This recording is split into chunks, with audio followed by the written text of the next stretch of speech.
we're going to start with a brief opening statement from Coach, then we'll take questions. Raise your hand for questions. We'll come around. Coach?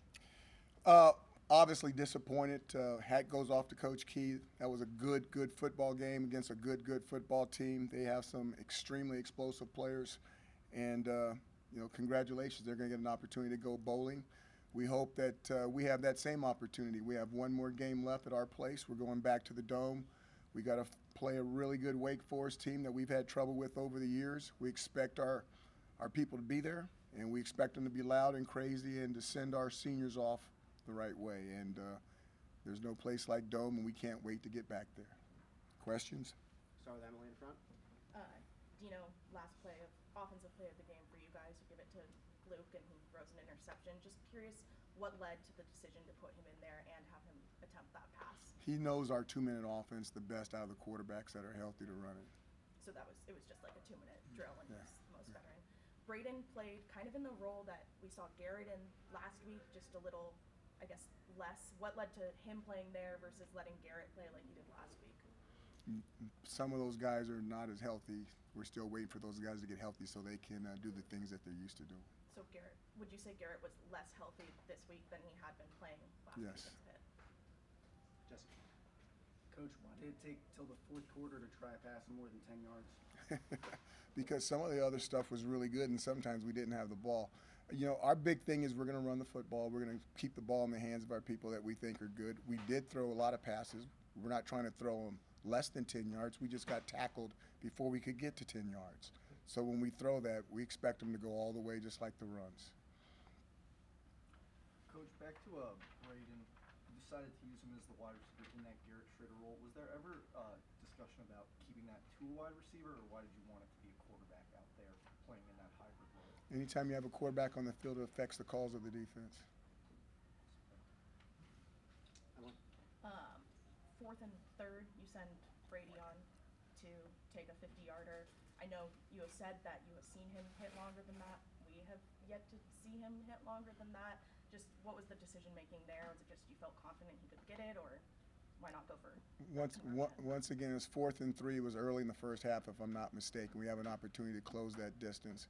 I believe the kick was wide right. Yes. The kick was not short. So it was just a matter of him getting it to the uprights, which we've seen him do before. Jesse? A lot of work for Dan and LeQuinn today. How are they feeling? They're banged up. They feel like they've been used. Andrew? Coach, obviously the last drive for Georgia Tech offensively before the interception took a lot of time off the clock. What was the difference that you feel in that drive compared to a handful before where your defense got stops in the second half? There were some mistakes made in the drive. Some calls were made, and we didn't what we call close a call. Call is open, then you got to close it. You got to set a defense. You got to call it, and then you close that call. And some of those calls were left open, which is the reason why some of those quarterback runs were going up the middle. Emily? a lot of success in the third quarter compared to what you guys have been able to do on both sides of the ball in the first and second. Is that something that you can credit directly to your coaching staff, maybe changes at halftime, or was Georgia Tech just getting a little worn down with what you guys were doing? I think it was a little bit of both. I think, Emily, your question's good. I think there were some adjustments, but also with the way we're playing ball, it eventually starts to wear people down. Main thing is making sure they didn't get away from us. They got away from us a little bit, but we closed that distance to make it a game, closed that gap to make it a game, and it was just disappointing that we couldn't get that final touchdown in there. Did Georgia Tech, having kind of one of the worst rushing defenses in the conference right now, play into your decision to run this style of offense again, or was it solely based on who you had available? Availability. Coach, before that final interception, 9 penalties for 70 yards. Is there one part of the game that you think was contributing to that most? There was a lot of stuff going on out there, or what you guys call it, the business. There was a lot of people giving each other the business out there, and sometimes the referees see it and sometimes they don't. There were some things that I was surprised the referees saw because they normally don't see that stuff, so that my hats go off to them for some of that stuff. And then there were some other things that happened that may not have been happening exactly how they saw it, but they called it that way, and that's part of the game. Emily. What did you see on that early hit on LeQuint that I think a lot of people thought was a late hit? He was in the end zone, and then the call on Umari that was called.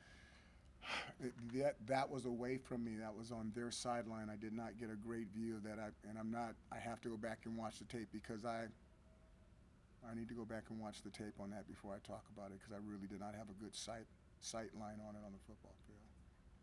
Take a couple more for Coach. Right there. In terms of a positive note, you guys came back from being down 24-3 to make this a competitive game. What do you think about your team enabled them to stay in even despite a big deficit?